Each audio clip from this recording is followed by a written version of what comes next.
the highlight speaker during Tuesday's session of the United Nations General Assembly was US President Donald Trump. He touted American economic growth and said his administration had accomplished more than almost any other administration in the history of the country. His comments drew an immediate reaction from members of the audience. On Iran, President Trump asked all nations to isolate Iran's leadership as long as its aggression continues.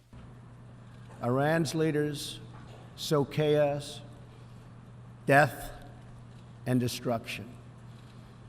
They do not respect their neighbors or borders or the sovereign rights of nations. Instead, Iran's leaders plunder the nation's resources to enrich themselves and to spread mayhem across the Middle East and far beyond.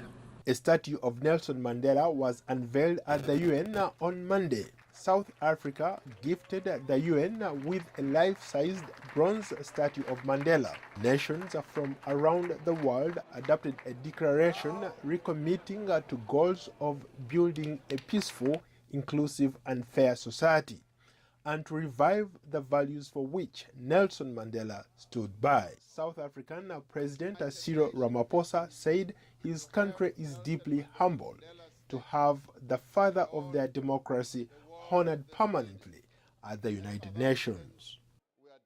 Emphasizing human dignity, United Nations Secretary General Antonio Guterres said the statue would serve as a reminder of the values. Today, with human rights and the growing pressure around the world, we would be well served by reflecting on the example of this outstanding man.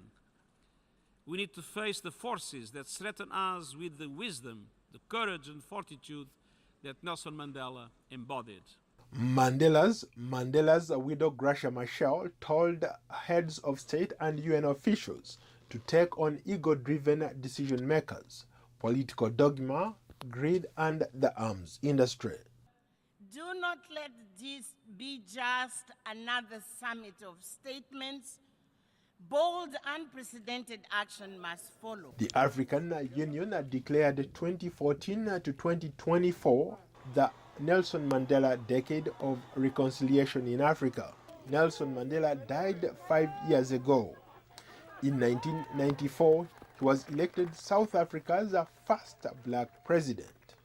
The UN also paid a tribute to former United Nations Secretary General Kofi Annan, who died on August 18th at age 80 after a short illness. Annan, a Ghanaian diplomat, served as the 17th Secretary General of the United Nations from January 1997 to December 2006. Annan and the United Nations were the co-recipients of the 2001 Nobel Peace Prize. Other highlights for Africa include heads of state addressing the United Nations for the first time, including South Africa's Cyril Ramaphosa, Ethiopia's Abiy Ahmed, Liberia's George Weah, Sierra Leone's Julius Maada Bio, and Zimbabwe's Emerson Mnangagwa.